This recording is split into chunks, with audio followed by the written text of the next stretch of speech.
tal, hermanos? Buenas tardes, ¿cómo están? Gracias a todos los que ya se están conectando para nuestro estudio de esta tarde. Vamos a seguir con nuestro tema de primera de Timoteo. Pablo escribiéndole a Timoteo acerca de la importancia de las doctrinas, de guardar la sana doctrina, de cuidarse de los falsos maestros. Pablo hace una serie de advertencias, hermanos, y ahora vamos a ver un tema muy importante y parte crucial, y quizás es el punto más álgido de esta carta, cuando nos pone Pablo, por supuesto el Señor nos pone la responsabilidad de cuidar y defender la verdad del Evangelio. Un tema muy actual, hermanos, porque el Evangelio está siendo atacado por muchos lados, aún dentro de la misma iglesia, dentro de los mismos predicadores y gente que está proclamando. Se están infiltrando muchas cosas raras de las que ya se nos advertía desde el primer siglo de la iglesia. Y Pablo, el Señor, a través de esta carta nos encomienda que defendamos la verdad. Una iglesia ejemplar es aquella que defiende la verdad. Gracias a todos los que ya están conectados. ¿Qué les parece si oramos y empezamos nuestro estudio de esta tarde? Padre, muchas gracias en el nombre de Jesús por este tiempo hermoso que nos regalas. Gracias, Señor, por poder reunirnos nuevamente a través, Señor, de la tecnología y poder seguir estudiando. Padre, abre nuestros oídos, los oídos de los que están ahorita ya presentes y de los que estarán en un futuro, Señor, viendo este video. Permite que podamos todos aprender un poquito acerca de lo que tú estás haciendo en medio de nosotros, Padre. Muchas gracias por este tiempo y gracias en nombre de Jesús. Ponemos en tus manos este tiempo de estudio bíblico, Padre. Amén y amén. Gracias, hermanos. Bueno, pues les pido de favor, hermanos, que puedan compartir estos estudios bíblicos. Háganles, denles ahí compartir en sus muros de Facebook. Está saliendo ya también simultáneamente en el canal de YouTube de la iglesia, en Vida Nueva South Bend en YouTube. También está el canal, y todo este estudio, todos los demás estudios, todas las pláticas de los domingos están también ya grabadas en el canal de YouTube. Así es que si gustan pasar ahí para revisar, suscribirse y poder compartirle a otros hermanos también que necesiten escuchar estos estudios bíblicos, pues será de bendición. El propósito es ese, que pueda ser de bendición para mucha gente del pueblo de Dios. Así es que vamos a nuestro estudio de hoy, capítulo 3, versículos 14 al final, 16 y los primeros 5 versículos del capítulo 4. Dijimos, una iglesia ejemplar defiende la verdad. La iglesia, hermanos, una iglesia saludable, tiene que cuidar muy bien sus enseñanzas, las normas que le rigen todos los días. La enseñanza fiel va a producir santidad, un fruto de santidad personal. Cuando nosotros enseñamos la verdad, entonces la santidad es un producto de esa enseñanza. La santidad no es forzada, no es inducida, no es a través de dar una serie de normas. Haz esto, no hagas el otro, tienes que hacer así, asado, tienes que comportarte así. No estamos para estar dictando normas. Cuando nosotros enseñamos sana doctrina, la misma doctrina va produciendo en las personas fruto apacible, fruto de santidad. Así es que la buena conducta, el impacto que la congregación necesita lograr, hermanos, en el mundo, está basado precisamente en que todos conozcamos y defendamos la verdad del Evangelio. En este estudio nos hemos basado en algunos versículos del capítulo 3 y los primeros del capítulo 4, porque estos pasajes están enfocando, estos versículos ponen un énfasis especial en la importancia de la doctrina que es correcta, porque esa es la doctrina que es bíblica, es una doctrina totalmente bíblica. Los versículos 14 al 16, vamos a verlos, por favor, si me acompañan. Abran sus Biblias en Primera de Timoteo, capítulo 3, y vamos a ver los versículos 13 al al 16, 13 al 16, déjeme ponerlo aquí. ¿Dónde estoy? Aquí estoy, lo ponemos acá. Biblia, aquí está, vámonos. Dice, falto yo, ahí estoy ya, ahí estoy. Dice el versículo 14, esto te escribo, aunque tengo la esperanza de ir pronto a verte. Precioso versículo, ahorita lo vamos a ver, hermanos. Esto te escribo, dice, aunque tengo la esperanza de ir pronto a verte, para que si tardo, le dice Pablo a Timoteo. Fíjense qué palabras tan bonitas. Y nosotros podemos pensar, es el mismo Señor Jesucristo hablándonos a nosotros ahora en este tiempo, ¿verdad? Aquí era Pablo hablándole a su discípulo. Ahora nosotros espiritualmente entendemos que era el Señor hablándole a la iglesia de todos los tiempos. Para que si tardo, sepas cómo debes de conducirte en la casa de Dios, que es la iglesia del Dios viviente, columna y baluarte de la verdad. Y termina el capítulo 3 diciendo, e indiscutiblemente grande es el misterio de la piedad. Dios fue manifestado en carne, justificado en el Espíritu, visto de los ángeles, predicado de los gentiles, creído en el mundo, recibido arriba en gloria. En estos versículos, hermanos, Pablo está revelando el propósito de lo que ha venido enseñando a lo largo de todos los capítulos anteriores de la epístola y lo que va a seguir enseñando en los siguientes capítulos. Explica por qué son tan importantes estas enseñanzas que ha dado acerca de la iglesia, cómo debemos de comportarnos, cómo debemos de ser dentro de la iglesia, por qué debemos de tomar con tanta importancia y seriedad la forma en que nos conducimos dentro de la iglesia. En los capítulos anteriores, Pablo nos estuvo advirtiendo acerca de falsas doctrinas. También nos puso algunos parámetros que debemos de entender y de aprender acerca de la oración. También nos habló acerca del comportamiento de los varones dentro de la iglesia y también nos habló acerca del comportamiento de las mujeres que asisten y participan en los cultos y en el servicio a Dios. También habló acerca muy específicamente de los líderes de la iglesia, las características personales que debe de tener, y ahora va a explicarnos también por qué eran tan importantes estos temas y lo que va a tratar después. Por eso les decía, estos versículos, hermanos, son la parte central de la carta que Pablo le está escribiendo a Timoteo. En primer lugar, era necesario que Pablo escribiera esta carta porque le está diciendo a Timoteo que es muy probable que tarde en regresar. Su regreso iba a ser quizás mucho tiempo después, quizás ya no iba a poder regresar Pablo, pero recordemos que Pablo era un misionero itinerante. Pablo andaba viajando incansablemente por todas las iglesias del Asia Menor. No era tan fácil como tomar un carro o tomar un avión o un tren, ¿verdad? Eran viajes muy largos, pasaban años para que él pudiera dar toda la vuelta y poder volver a visitar a las iglesias. Así es que solamente en algunas de ellas pudo estar una sola vez cuando las estableció, cuando las formó, y nunca más pudo regresar, más que tenía contacto con los hermanos a través de las cartas. Así es que no era tan fácil que fuera a regresar Pablo a la iglesia de Éfeso, donde estaba encargado Timoteo. Esto me recuerda, hermanos, este versículo me recuerda cuando el Señor le dice a la iglesia que va a tardar todavía un poquito en regresar. ¿Cuándo? No sabemos. No sabemos, ¿verdad?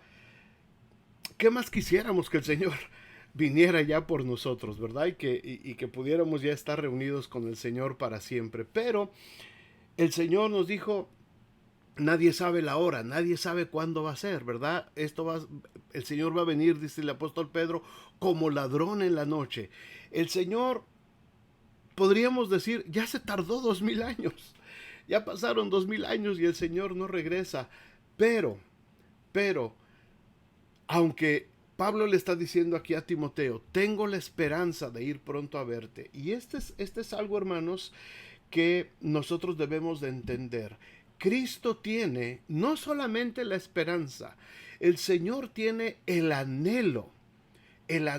ferviente deseo de venir por su iglesia, de venir por nosotros. El Señor quisiera ya venir por nosotros, pero no es que retarde su promesa, como dice Pedro, sino que ha sido paciente esperando a que todo el mundo pueda tener acceso a la salvación, acceso al Evangelio de Jesucristo. Así es que esa es la parte de la iglesia. Nosotros tenemos el deseo de ver al Señor. Por supuesto que el Señor también tiene deseo de vernos a nosotros y de llevarnos y de estar, de que estemos junto con Él y de enseñarnos todas las moradas preciosas que Él ha preparado para nosotros, como lo dijo en Juan capítulo 14, ¿verdad? Será impresionante cuando el Señor venga en las nubes por nosotros, y yo creo que el Señor tiene la esperanza, el anhelo de venir pronto a vernos también, y nosotros tenemos que tener todos los días, hermanos, ese anhelo de poder decir, como termina el libro de Apocalipsis, de decir, amén, ven Señor Jesús. La iglesia está esperando, ¿verdad?, ese momento glorioso. Pero mientras llega el momento, hermanos, mientras ese precioso momento llega en el que el Señor venga por nosotros, la iglesia tiene una responsabilidad, la iglesia considerada la casa de Dios. Ahora, cuando hablamos de la casa de Dios, no estamos hablando del edificio propiamente. No estamos hablando del lugar de reunión, templo, como le quieras llamar. Estamos hablando del grupo de creyentes que creen, el grupo de creyentes que saben que Jesucristo es el Hijo de Dios, que han confesado a Jesucristo como Señor, como Salvador, como Rey de sus vidas, y que anhelan ese momento de encuentro con el Señor. Esa es la iglesia, y donde estén 2 o 3 reunidos en mi nombre, ahí estaré en medio de ellos. Es decir, en donde están 2 o 3 reunidos en el nombre del Señor, ahí está manifestada la iglesia, ahí está manifestada la casa de Dios. En el tiempo que Pablo está escribiéndole a los Efesios y a Timoteo en este caso, recuerden que la iglesia no tenía templos como tales. Se reunían en las sinagogas de los judíos, pero los que no eran judíos, todos los gentiles del Asia Menor que no tenían acceso a las sinagogas, buscaban lugares donde reunirse. Algunos se reunían cerca de los ríos, en algún lugar público, en alguna plaza, pero la mayoría de los hermanos se reunían en casas, en casas. Así es que en esas casas, en esas familias, en esos hogares, donde estaban 2 o 3 reunidos en el nombre del Señor y estaban ahí dispuestos, como están ahorita ustedes quizás con algunos miembros de su familia ahí en su casa, reunidos escuchando la palabra de Dios, ahí es la casa de Dios. Ahí se establece en este momento la casa de Dios, representada en decenas de hogares, en decenas de lugares también, donde el Señor se está manifestando porque hay 2 o 3 reunidos y están buscando la presencia de Dios, invocando el nombre del Señor. Recuerden que cuando se levantó el templo, ¿verdad?, aquel tan portentoso en tiempos de Salomón, el Señor dijo, yo he escogido esta casa para manifestarme y para que escuchen mi voz y para presentarme delante de ustedes. De la misma manera ahora, hermanos, a través del Espíritu Santo, la iglesia, donde esté reunida la iglesia, en este momento, aquí en esta sala donde yo estoy con mi familia que está allá arriba, ahí donde están ustedes con su familia, ahí está representada la casa de Dios. Hermanos, entendamos esto. También cuando estamos en nuestros templos, cuando estamos en nuestros lugares de reunión, ahí está por supuesto representada la casa de Dios. La casa de Dios, la iglesia, es donde están los creyentes congregados invocando el nombre del Señor. Esto es algo que debemos de tener siempre, hermanos, siempre en mente, y no menospreciar el hecho de que estemos solamente 3 personas en mi casa, 2 personas en mi casa. Quizás tú estás escuchando este estudio tú solito ahí en tu casa, pero el Señor está contigo, así es que ya son 2. Ya no estás tan solito, ¿verdad? Ya son 2. Y la condición que dice el Señor, donde estén 2 o 3 en mi nombre, ahí voy a estar en medio de ellos. Así es que el Espíritu Santo está contigo si tú estás solo en tu casa. Estás con tu familia, estás rodeado de amigos, de hermanos en Cristo también. Ahí está manifestado el poder del Espíritu Santo. Y ahí en ese momento, decláralo como la casa de Dios. En este momento, esta sala es casa de Dios. Ahí donde estás en tu casa, en tu recámara, en donde quiera que estés, a lo mejor estás en el jardín, en el patio, donde quiera que estés, decláralo en este momento conmigo y di, aquí es casa de Dios. Este lugar es casa de Dios, porque la iglesia está congregada ahí, porque la iglesia del Dios viviente, como dice este versículo, la iglesia del Dios viviente está donde están los creyentes que tienen vida en Cristo Jesús. ¿Cuántos pueden decir amén ahí, hermanos? Manden ahí unas manitas o algo. Amén. Yo digo amén a esto. Donde quiera que estemos, hermanos, el apóstol Pablo no está dirigiendo sus enseñanzas a cualquier casa, ¿ok? No está diciendo cualquier casa es casa de Dios. Solamente en las casas donde se invoca el nombre del Señor. Me hace pensar en las casas aquellas en el libro del Éxodo que fueron marcados los dinteles de las puertas con la sangre de aquel cordero que fue sacrificado. De la misma manera en este momento nuestras casas de los creyentes, de los cristianos, los dinteles de nuestras puertas y nuestras vidas personales han sido selladas con la sangre del cordero. Así es que donde esté esa marca, donde esté esa preciosa marca espiritual, ahí es casa de Dios. Ahí estás en casa de Dios, ¿verdad? Aquí estoy yo también. Estoy en la casa de Dios en este momento. Dios quería y quiere todavía en el tiempo de esta iglesia que reflejáramos las características de Dios como iglesia, que como cuerpo de Cristo nosotros también podamos reflejar santidad, limpieza, unidad, justicia, gracia, misericordia y todos los atributos de Dios a través de la iglesia. También la vida del cuerpo de Cristo, la morada de Dios, tiene que manifestar al mundo las virtudes divinas. Tenemos que mostrar la santidad de Dios, la unidad de Dios, su amor, su gracia.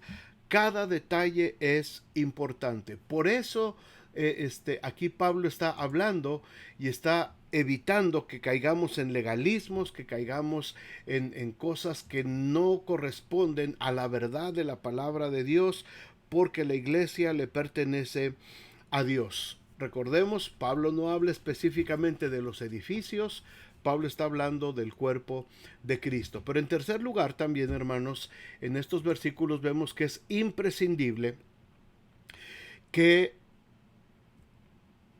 la iglesia se convierta en la columna y el baluarte de la verdad. Un baluarte era toda la cimentación de una edificación. Si pensamos en la arquitectura griega, y ustedes pueden recordar algunos edificios griegos como el Partenón, por ejemplo, y muchos de esos edificios que podemos ver en los libros de historia, abajo había una base, un basamento muy extenso, y sobre ese basamento se colocaban las columnas que sostenían todo el edificio. Es decir, ese basamento, ese cimiento era el baluarte, se le llamaba el baluarte, ¿verdad? Muchas veces los baluartes eran altísimos, eran casi unas como bardas muy grandes, muy anchas, era el baluarte. Era lo último que caía en tiempo de guerra. Lo que quedaba al último eran los baluartes, donde todavía se podían refugiar las personas que estaban de este lado. Así es que el baluarte es donde se asientan las columnas y posteriormente el techo y toda la edificación para darle fuerza a una construcción.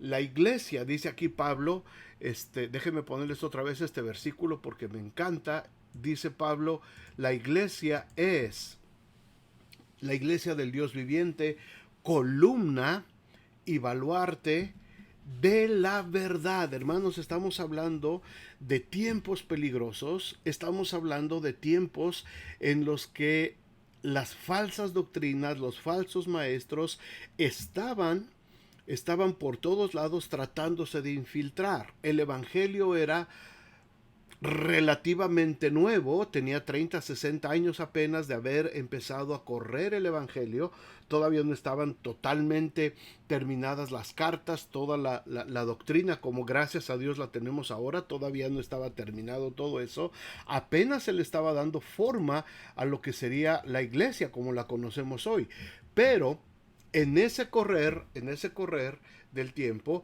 ya estaban infiltrándose las falsas enseñanzas. Todo lo que había de las religiones paganas, místicas de ese tiempo, el pensamiento de los griegos, el pensamiento helenístico, la cultura romana, todo lo que había en ese tiempo se quería infiltrar, se quería sincretizar, mezclar juntamente con el evangelio. Por eso es tan importante lo que Pablo está escribiendo, hermanos.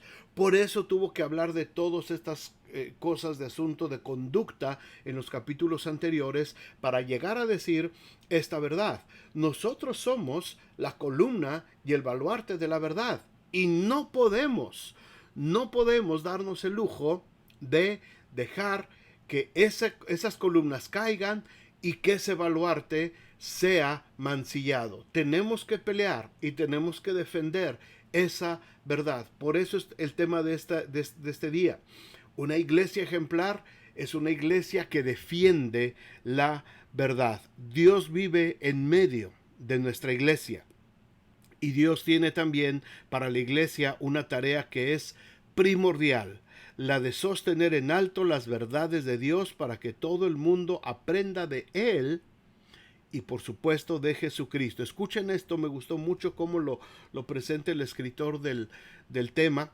Dice, cuando los cristianos tambalean en cuanto a la doctrina, cuando no muestran santidad en su vida, cuando tienen ira y contienda, cuando muestran un espíritu de rebeldía, cuando sus líderes no manifiestan el fruto del espíritu y no administran con madurez y sabiduría, entonces la columna, que es la iglesia, se debilita y el mundo no ve a Dios con claridad y no escucha bien el mensaje del evangelio. Qué importante, hermanos, qué importante que la iglesia, empezando por los líderes, los servidores y cada miembro de la iglesia hasta los más pequeñitos, todos entendamos la doctrina bíblica y conozcamos lo que significa cada uno de los temas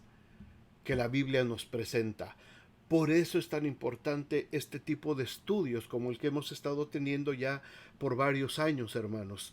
Yo les he estado dando estos estudios sistemáticos por trimestre y estamos yendo libro por libro y vemos a veces del Antiguo Testamento, a veces del Nuevo, pero todo esto son doctrinas, principios fundamentales. Es la verdad que nos va a dar la fuerza para poder mostrar al mundo con claridad que Cristo es el Señor, que Cristo es el que tiene que estar siempre delante de nosotros. La última razón por la que Pablo nos dice acerca de la importancia de guardar la verdad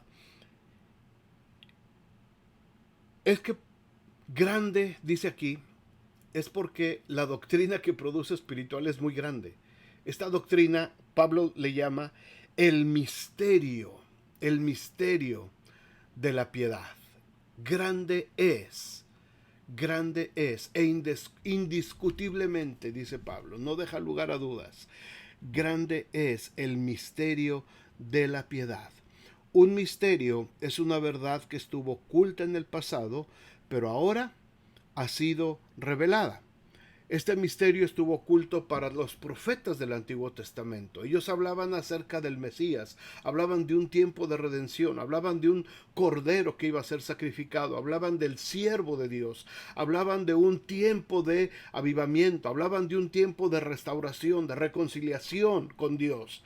Pero los profetas, del Antiguo Testamento, los reyes, los sacerdotes, la gente que buscaba de Dios de todo su corazón, para ellos era un misterio. No entendían cuál era el plan de Dios, no sabían qué es lo que iba a suceder. Ellos veían a sus enemigos, ellos veían lo que estaba pasando alrededor de sus ciudades, alrededor de Jerusalén. Veían cómo un rey era malo y otro rey era bueno y cómo las cosas estaban sucediendo por todos lados.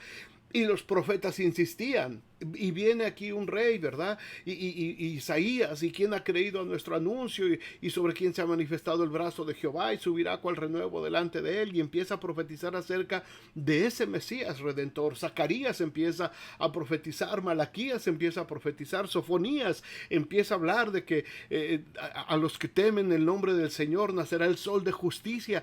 Y la gente decía, ¿de qué se tratará todo eso que están hablando los profetas en este tiempo? Era un misterio.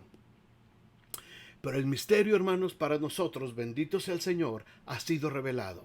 Para nosotros ya no es un misterio, para nosotros es una verdad. Es una verdad que tenemos que defender, pero no la podemos defender si no la conocemos.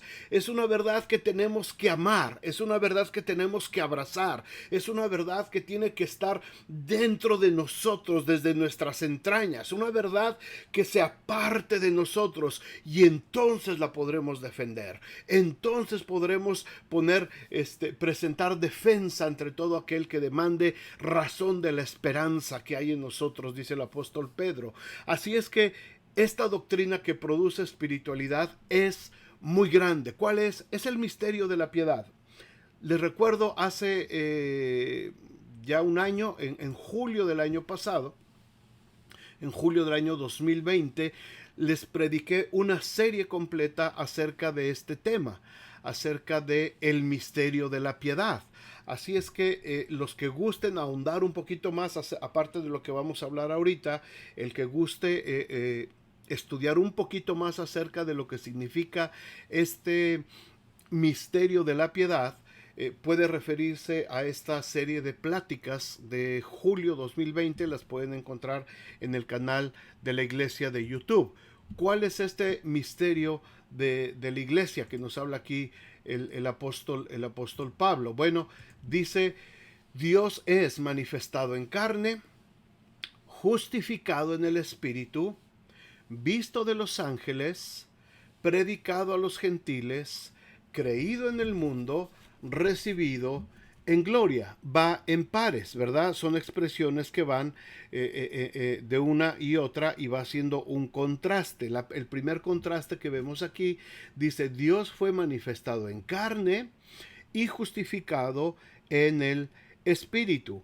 Las primeras dos líneas nos enseñan acerca de la encarnación y la resurrección de Jesucristo. Cristo se hizo hombre cuando tomó cuerpo de carne, ¿verdad? Dice el apóstol Juan, y vimos su gloria, gloria como del unigénito del Padre, lleno de gracia y de verdad. Cristo fue justificado, fue reivindicado en su espíritu cuando resucitó de los muertos. Justificación significa que la resurrección comprobó que Cristo es Dios y que su muerte logró la salvación de todos nosotros. De tal manera nos amó que en su muerte nos dio vida eterna. Así es que esto nos habla acerca de la encarnación y de la resurrección del Señor Jesucristo, manifestado en carne, justificado en el Espíritu. Esta es una verdad. Esta es una verdad, y ojalá pongan todos sus sentidos, porque cuando empezamos a hablar de estas cosas, como que la mente se bloquea y dice: ay, esto está muy enredado, no lo entiendo, y ¡pum!, mejor me desconecto, y ya me quedo así como que nomás estoy aquí haciéndole como que estoy con el pastor. No, cuidado, hermanos, pongan mucha atención, conecten su mente, no dejen que su mente divague, y traten de captar y de hilar toda esta enseñanza. Si es necesario, durante la semana, vuélvanla a ver otra vez. Por eso, gracias a Dios, queda grabado esto aquí y en YouTube lo pueden volver a ver. Les recomiendo que vean esta serie que les comenté del Misterio de la Piedad de julio de 2020. Es muy importante que entendamos esto. Esto es parte de la verdad fundamental que debemos de defender, que debemos de tener como baluarte y columna. Las siguientes dos líneas dicen: visto de los ángeles, predicado a los gentiles. Hablan de su proyección hacia dos grupos de creación, hacia la creación angelical y hacia los hombres, los gentiles, los que no son del pueblo de Dios, todos nosotros, los seres espirituales y el mundo de los humanos. Cristo fue acompañado por los ángeles desde su nacimiento. ¿Se acuerdan en el capítulo 2 de Lucas? Estaban los ángeles cantando en el cielo, gloria a Dios en las alturas, y el ángel estaba con Gabriel, y después el ángel Gabriel estaba con José, y fue con María, y antes estuvo con Zacarías y con Elizabeth. Bueno, muchos ángeles, hubo mucho movimiento de ángeles. En la tentación en el huerto de Getsemaní, los ángeles también venían y servían al Señor. En la resurrección de Cristo, por supuesto, estaban los ángeles junto a la tumba vacía, que movieron la piedra, ¿verdad?, para que el Señor saliera. Y cuando el Señor es llevado al cielo, en el momento de la ascensión, en Hechos capítulo 1, dice que estaban dos varones junto ahí con los discípulos, ¿verdad? Diciéndoles: varones que estáis mirando al cielo, este mismo Jesús que ha sido tomado de vosotros aquí en la tierra para el cielo, así vendrá como le habéis visto ir al cielo. Así es que había mucha actividad de ángeles alrededor del ministerio de Jesús. Esto demuestra qué tan especial y qué tan único es el Señor Jesús. Por su parte, otros pasajes como Efesios 3, 9 y 10, Primera de Pedro 1, 12, enseñan que aún los ángeles estaban aprendiendo de Dios al observar cómo se humillaba el Hijo de Dios hasta hacerse hombre y cómo moría por los pecadores. Cristo no vino para darle salvación a los ángeles. Ellos no tienen necesidad de salvación. Son seres sin pecado, ¿verdad? Y no solamente los judíos necesitaban la salvación, sino a todo el mundo. Qué hermoso el plan de Dios, hermanos, y qué impacto tan fuerte esta verdad en las esferas espirituales y en las esferas terrenales. Visto de los ángeles, predicado a los gentiles. Quiero que se vayan dando cuenta en su mente, en su corazón, hermanos, en su espíritu, el tamaño de verdad que nos ha sido encomendada a la iglesia del Dios viviente, el tipo de doctrina y de verdad que se está mencionando ahorita ahí en tu casa, que es casa de Dios, ahí donde estás. Esta verdad, este conjunto de verdades, estos baluartes, estos cimientos, estas columnas están sosteniendo tu casa, están sosteniendo tu hogar, están sosteniendo tu vida y tu familia. Espero que los podamos entender, hermanos.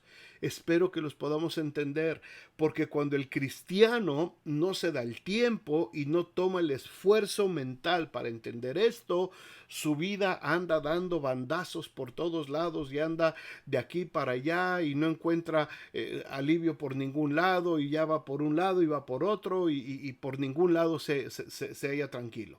Y anda buscando en experiencias por acá, por allá, y este pastor dice esto y este otro dice esto, porque no hay un baluarte, no hay una cimentación y no hay columnas que sostengan tu vida. Así es que cada familia ahorita que está congregada en el nombre del Señor, hermanos, estos son nuestros cimientos, estas son las columnas, esta es la verdad que debemos de defender.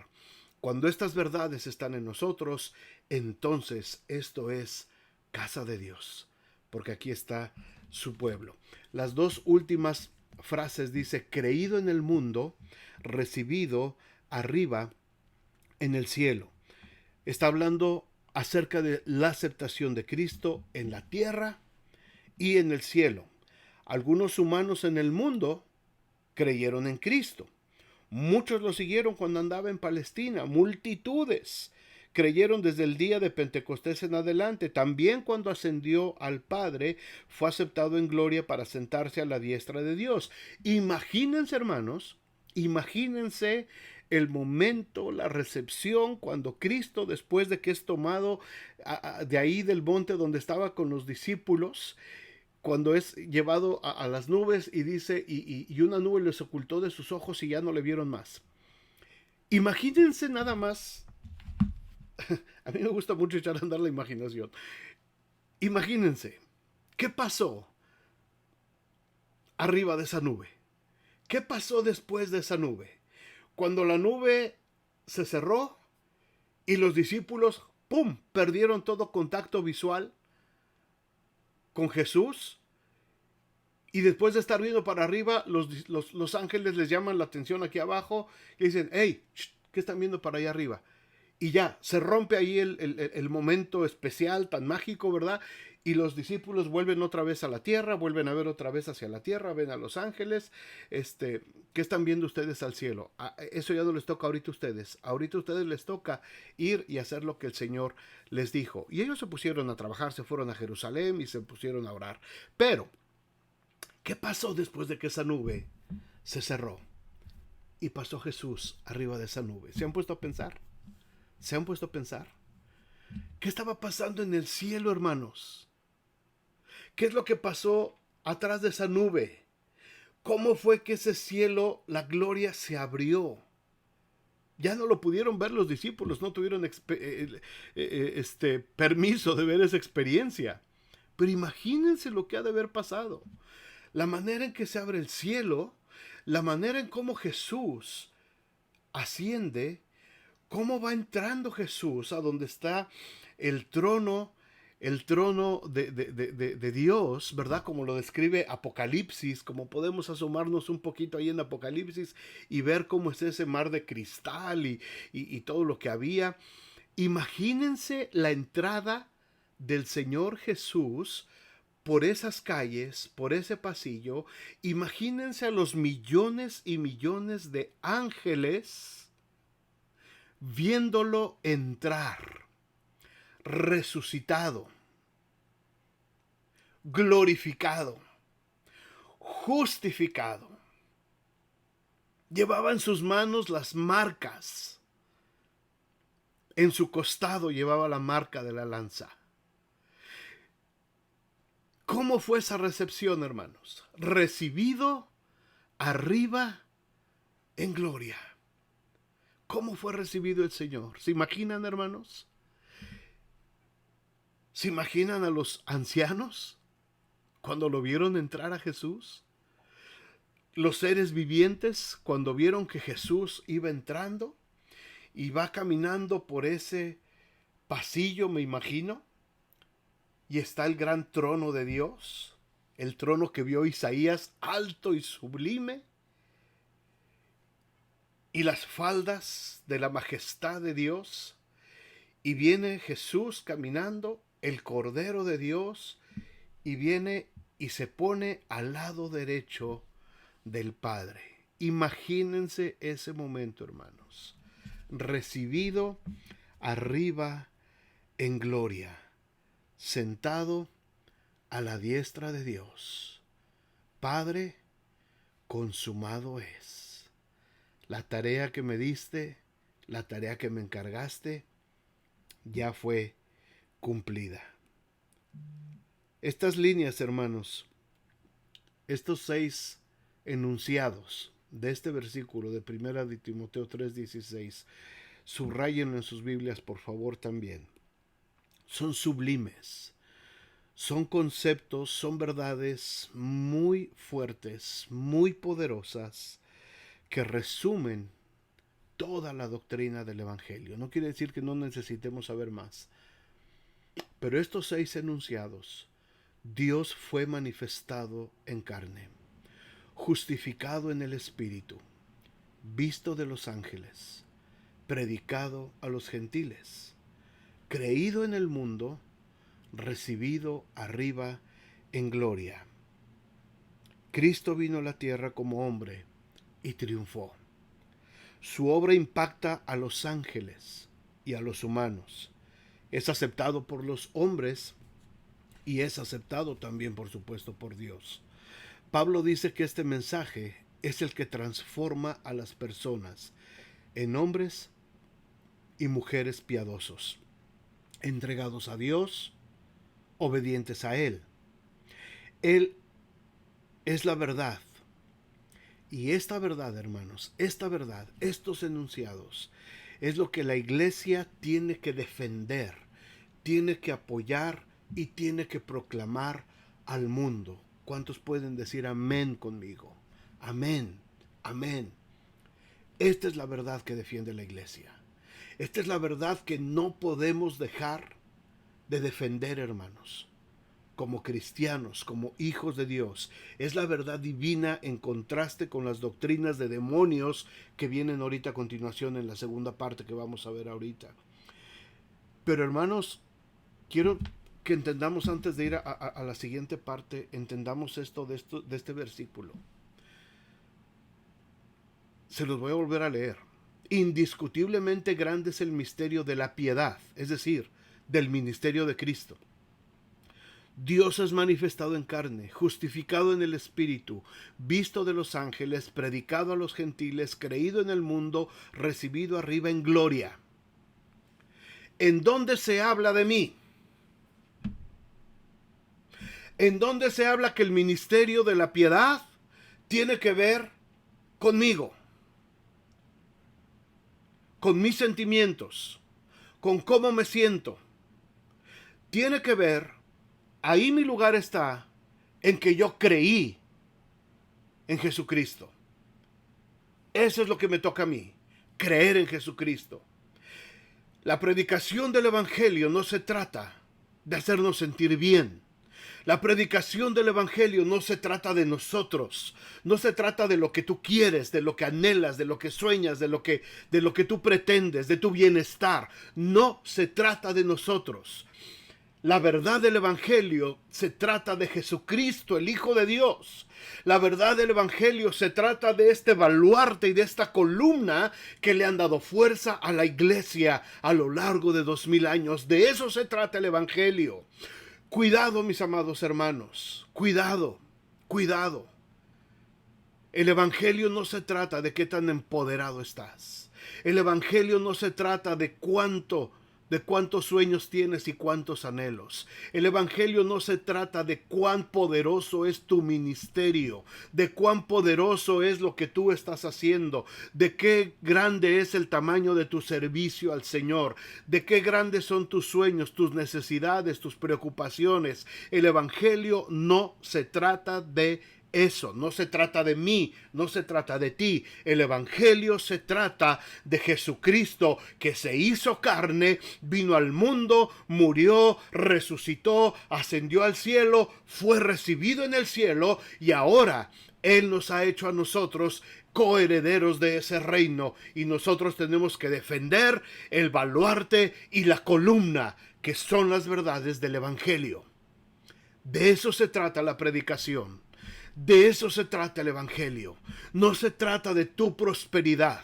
No se trata de tu bienestar. No se trata de tus emociones. No se trata de que te sientas bien. No se trata de que te sientas halagado, de que te sientas complacido, que, ay, qué bonito me están hablando aquí en esta iglesia. Aquí sí me gusta porque aquí me hablan las cosas que me hacen sentir bien a mí. No se trata, mis amados hermanos, de sentirnos bien, por supuesto que cuando el Espíritu Santo viene a nosotros nos vamos a sentir bien. Por supuesto que al Señor le interesan nuestros problemas, nuestras cargas, nuestras necesidades. Por supuesto que sí, pero ese no es el énfasis del Evangelio. Eso viene como añadidura. Eso es solamente una bendición agregada que viene. Esa no es la razón del Evangelio, ni es la razón de la predicación. La razón de la predicación es la doctrina de Jesucristo. La razón de la predicación es Jesucristo hecho carne. Jesucristo que viene por una iglesia gloriosa, pura y sin mancha. Esa es la razón del Evangelio. En el devenir de los tiempos, de nuestros días, El Señor sabe de qué cosas tenemos necesidad. El Señor sabe que necesitamos ser sanados. El Señor sabe que tenemos necesidad de sustento. El Señor sabe que tenemos necesidad de vestido, de alimento. El Señor sabe que tenemos necesidad de ser perdonados, de ser limpiados. El Señor sabe que tenemos necesidad de sentirnos amados y protegidos. Por supuesto que sí. Por supuesto que sí. Pero la iglesia está para predicar la verdad del Evangelio. Y todas estas cosas, las que son necesarias para nosotros, solamente son añadiduras. ¿Dios lo va a proveer? Por supuesto que sí. ¿Dios lo va a suplir? Por supuesto que ya lo suplió. Pero esta no es la razón del Evangelio. Esta no es la razón de la predicación del Evangelio. Espero que esto pueda entenderse, hermanos, que se pueda comprender. No es que no nos importe tu salud. No es que no vamos a orar por los enfermos. No es que no vamos a orar para que el Señor abra puertas y que haya provisión para la iglesia. Por supuesto que sí. Pero esa no es la causa de la razón del Evangelio. El Evangelio es Jesucristo hecho carne, muerto, resucitado y ascendido y recibido en el cielo y predicado a nosotros para darnos salvación y vida eterna. ¿Cuántos dicen amén? Amén. Gloria al Señor. Después sigue diciendo el capítulo 4. Pero el Espíritu dice claramente, esta es la contraparte, ¿verdad? Ya vimos lo que es la verdad. Ahora, ¿qué es lo que está hablando también el apóstol acerca de lo que va a haber de las doctrinas falsas? El Espíritu dice claramente que en los postreros tiempos algunos apostatarán de la fe, escuchando espíritus engañadores y a doctrinas de demonios, por la hipocresía de mentirosos que teniendo cauterizada la conciencia, gente que no entendió estas verdades que acabamos de mencionar, gente que no entendió de qué se trata el Evangelio, gente que entendió que el Evangelio se trataba de ellos solamente y de sus verdades y de lo que ellos querían creer y que querían acomodar. Tenían cauterizada la conciencia. Y por eso empezaron con sus legalismos. Prohibirán casarse, mandarán abstenerse de alimentos que Dios creó para que con acción de gracias participasen en ellos, los creyentes y los que han conocido la verdad. Porque todo lo que Dios creó es bueno y nada es de desecharse si se toma con acción de gracias. Porque por la palabra de Dios y por la oración es santificado. Hermanos, Pablo habló muy claramente acerca de lo que iba a empezar a suceder, lo que estaba ya sucediendo desde el primer siglo de la iglesia hasta nuestros días. Todavía. Pablo habla de los que dejarían la fe, de los que se apartarían de la fe. Es decir, la falsa doctrina en Éfeso tenía varias vertientes. Vamos a verlas rápidamente en estos versículos, en los minutos que nos quedan. Número 1, Pablo advierte acerca de la apostasía, gente que iba a negar la fe, gente que iba a dejar la fe, iba a dejar la verdad del Evangelio escuchando las enseñanzas falsas. Después vamos a ver la próxima semana cómo Pablo sigue instruyendo a Timoteo acerca de la forma de vida y de ministerio que debía tener para contrarrestar todos estos problemas. Pero vemos que algunos maestros de Éfeso, y eso lo vimos también en el primer capítulo, enseñaban mucho el legalismo. Aquí veremos más detalles acerca de estos errores. Ahora, vamos a ver cuáles son estas verdades de las que está hablando aquí también Pablo. Pablo dice que las falsas enseñanzas no deben de sorprendernos, ¿verdad? ¿Por qué? Porque Satanás usa estas mentiras. Él es autor de la mentira, padre de mentira, dijo Jesús, y siempre habrá personas que crean sus mentiras, que rechacen la buena enseñanza y que enseñen sus errores a otros. Hermanos, es muy cómodo escuchar. Es muy fácil escuchar. Y es muy fácil creer lo que cualquier predicador pueda hablar y decir. Lo difícil es corroborarlo con la palabra de Dios. Lo difícil es sentarnos con nuestras Biblias y ponernos a leer y a escudriñar detenidamente la palabra de Dios. Es muy fácil caer en el error. ¿Por qué? Porque un hermano que aprecias mucho te pasó un videíto y mira este video y entonces ya se te formó una concepción falsa del Evangelio, una doctrina falsa, ¿verdad? Porque no te tomaste el tiempo de escudriñar, de corroborar, como los hermanos de Berea, que después de escuchar a Pablo iban a sus casas y escudriñaban para ver si estas cosas eran verdaderas. Ahora, cuando habla aquí Pablo acerca de los postreros tiempos, no se refiere a que esto va a pasar dentro de 100 años, hermanos. Los postreros tiempos se refieren desde el momento en que empezó la iglesia. Después de que Cristo se fue al cielo, en ese momento empezaron los postreros tiempos. Van 2000 años, pero seguimos viviendo en esos postreros tiempos. Satanás se va a oponer a Jesucristo y a su verdad hasta el último momento. Hasta que estemos siendo arrebatados por el Señor, Él va a estar tratando de oponerse. Tenemos que saber también, hermanos, que el autor de esta carta, Pablo, deja muy en claro dónde tienen sus orígenes estas doctrinas falsas. Por supuesto que están bajo control de Satanás. Los demonios engañan a las personas con sus mentiras y estas personas pueden sentirse quizás muy sinceras. Es que lo que yo estoy estudiando, lo que me están enseñando estos maestros, pues se ve que son muy sinceros, pero no tiene que ver con sinceridad. Tiene que ver con verdad. No tiene que ver con buenas intenciones. Puede ser una persona muy bien intencionada que te esté enseñando mal. No tiene que ver con buenas intenciones. Tiene que ver con doctrinas fundamentales, baluartes y columnas, ¿verdad? Mucha gente ha creído esas mentiras y habiendo sido engañados, por supuesto, siguen enseñando esas mentiras a otras personas. Todas las sectas, religiones falsas, son un medio que Satanás va a usar para desviar a la iglesia a rechazar las verdades de Dios. Dice Pablo que tienen la conciencia cauterizada. ¿Por qué? Porque la enseñanza falsa, hermanos, tergiversa lo que es correcto y lo hace malo. Cuando una persona ya se metió a esas doctrinas donde te hacen sentir bien, donde todo se trata de ti, de tus emociones, y como les he dicho ya en muchas ocasiones, escuchen inclusive la música cristiana, y tenemos que aprender a seleccionar. Hay música preciosa, música de adoración hermosa, ¿verdad? Pero hay mucha música en este contexto contemporáneo ahora que se trata de nosotros, no se trata de Dios. Se trata de cómo me siento yo delante de Dios, no cómo se siente Dios conmigo.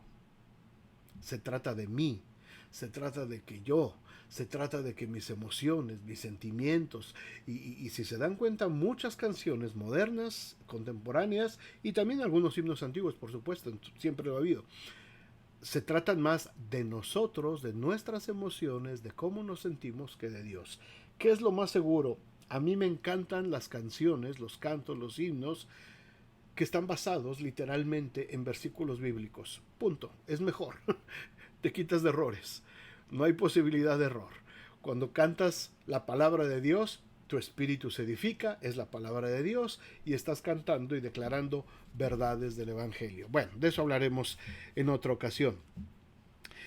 Esto, hermanos, estas falsas enseñanzas lo que estaban produciendo era legalismo, reglas humanas.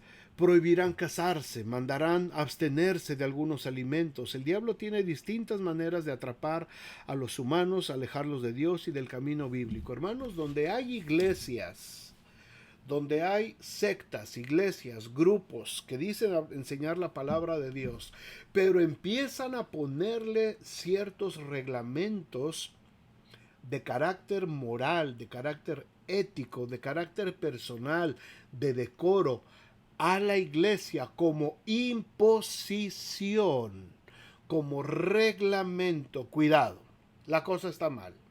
La cosa está mal. Hay una secta que obliga inclusive que las mujeres usen cierto tipo de ropa interior. Imagínense la perversidad de mentes de esos líderes para estar vigilando que las mujeres tengan la ropa interior que la iglesia les manda tener. Iglesias que prohíben comer esto, que prohíben comer el otro, que se están metiendo con estos asuntos judaizantes y están empezando a ver todas esas tradiciones y demás como si fuera algo espiritual solamente y como algo impositivo para la iglesia. Cuidado, cuidado, cuidado. Nosotros enseñamos la doctrina, enseñamos los principios bíblicos. Cada uno de nosotros debe de tomar la decisión de comportamiento, de santidad, de ética, de conducta, de acuerdo a lo que hemos aprendido de la palabra de Dios, y el Espíritu Santo me ha traído convicción. Por favor, hermanos, se trata de convicción, no de imposición en ningún momento. No podemos hablar de legalismo. Yo no puedo obligarle a los hermanos de la iglesia, a los varones, tienen que venir de corbata. Todos los varones, ¿por qué? Porque es imposición. Y si quieren traer invitados, díganles por favor que tienen que venir de corbata. Eso es un legalismo. Eso es un legalismo. ¿Quieres venir de corbata? Ven de corbata. ¿Quieres venir de playera? Ven de playera. Lo que yo entiendo y lo que hemos visto a lo largo de estos estudios bíblicos es que el Señor me pide que me vista de manera decorosa. Voy a la iglesia, voy a alabar al Señor, no voy a ir haciendo alarde de mi ropa. No voy a ir tampoco en fachas, no voy a llegar a la iglesia en shorts y en chanclas. ¿Por qué? Pues porque como soy libre y nadie me impone. No, la Biblia también me está diciendo que sea decoroso, pero yo no te voy a decir lo que tienes que hacer. No te voy a decir que pongas una falda larga, una falda más corta, o que te pongas el cabello de una manera o de otra manera, o que te pongas una corbata o un saco de esta manera o de otra. Eso es legalismo, hermanos. Reglas humanas, legalismo, tienen que ver con falsas enseñanzas. Donde hay este tipo de reglas humanas, legalismo, hermanos, la cosa no está bien. Tiene que haber convicción y tiene que haber madurez cristiana. Si una hermana persiste en venir como si fuera una discoteca, es que no ha entendido lo que la palabra de Dios dice, que debe de ataviarse de manera decorosa. Vienes a la iglesia, vienes a reunirte con los hermanos, con la casa de Dios, vienes a adorar, a invocar el nombre del Señor. No vienes a bailar, no vienes a un baile, no vienes a una fiesta pagana, vienes a la casa de Dios. Así es que todo eso tiene que ver con legalismos y con reglas humanas. Se nos fue el tiempo, hermanos, perdón, vamos a terminar. Esta gente principalmente, hermanos, negaban la divinidad de Cristo. Y esta es una de las enseñanzas más difíciles y más fuertes, y lo que está pasando en este tiempo. Los maestros del error habían olvidado o no creían que Dios es el creador de todo, porque todo lo que Dios creó es bueno y nada es de desecharse. Porque tanto la comida como las relaciones sexuales dentro del matrimonio son puras, son santas. Y la comida, toda la comida es buena, nada es de desecharse si se toma con acción de gracias. No significa que yo me puedo servir aquí toda la comida que yo quiera y al momento de que yo oro y doy gracias por la comida, automáticamente la comida se purifica. No tiene que ver con eso. Eso se llama la transubstanciación y eso no tiene nada que ver con esto. La comida no surte, no tiene ningún efecto mágico ni se transforma a través de mi oración. Voy a bendecir los alimentos para que este platote de carnitas y de buche y de nana y de todo lo que tengo aquí no me caiga pesado. No, tengo que ser sabio. Si yo sé que cierto tipo de alimentos son dañinos para mí, a lo mejor me caen mal, me caen pesado, me van a hacer daño, bueno, cómelos con moderación o no los comas, pero no lo hagas por religiosidad, no lo hagas porque desde el púlpito te prohibieron. Prohibido comer esto, prohibido comer aquello, prohibido esto, prohibido hacer esto. No se trata de prohibir, se trata de buscar la perfección, la santidad del Señor Jesús en nuestras vidas, reflejado en nuestras vidas. Cuando entendemos, hermanos, estos principios, podremos entender que el Señor Jesucristo vino a darnos vida y vida en abundancia. No nos vino a poner trabas, no nos vino a poner cerrojos a nuestra vida. Vivimos en libertad. Si yo sé que cierto pecado, todo el pecado es malo, pero yo sé que siento cierta inclinación por cierto pecado, me abstengo de ir hacia esos lugares, me abstengo de practicar ese tipo de cosas. ¿Por qué? Porque estoy convencido, no porque nadie me lo está prohibiendo, no porque nadie me está imponiendo un legalismo. Si yo me visto de cierta manera para ir a la iglesia, es porque he entendido que voy a adorar al Señor y voy presentable para adorar al Señor. No voy para ser motivo de distracción a nadie. No quiero que nadie vea lo brilloso de mis zapatos, ni quiero que nadie vea lo grandote de la hebilla de mi cinturón, y tampoco quiero que vean el vestido que está apenas todo embarrado sobre el cuerpo. No, no se trata de eso, hermanos. Se trata de aprender que los principios que Dios ha puesto para su iglesia son principios que debemos de estar observando de manera permanente, y que siempre hubo ese tiempo difícil en el que los cristianos tenían que enfrentar este tipo de cosas porque no había quien les enseñara y porque todavía la doctrina no estaba completa, pero ahora la tenemos completa, bendito sea Dios. Y ahora tenemos maestros que nos enseñan. Así es que empecemos a actuar y a defender la verdad. Una iglesia ejemplar defiende la verdad, vive en la verdad y practica también la verdad. ¿Les parece si le damos gracias a Dios? Padre, en el nombre de Jesús, muchas gracias. Gracias por tu palabra. Gracias, Señor, por este tiempo. Gracias, Señor, porque tu Espíritu Santo es maravilloso, nos revela todo este tipo de cosas. Señor, gracias porque la verdad tiene que ver contigo, no tiene que ver con nosotros. No es asunto de cómo nos sentimos, no es asunto de cómo nos percibimos, no es asunto de que si tenemos logros, que si nos empoderamos, que si nos... No tiene nada que ver con eso, Señor. No tiene que ver con nuestras caídas y nuestras levantadas, y no tiene nada que ver. La verdad del Evangelio tiene que ver con que Jesucristo, el Hijo de Dios, vino a este mundo, murió, resucitó, ascendió y está sentado a la diestra del Padre. Y todo aquel que en él crea no se perderá, sino que tendrá vida eterna. Ese es el Evangelio. Eso es lo que predicamos, eso es lo que defendemos. Y por eso, Señor, te damos muchas gracias por lo que tú haces en nuestras vidas. Gracias, Señor, por este tiempo. Bendice cada familia, bendice cada casa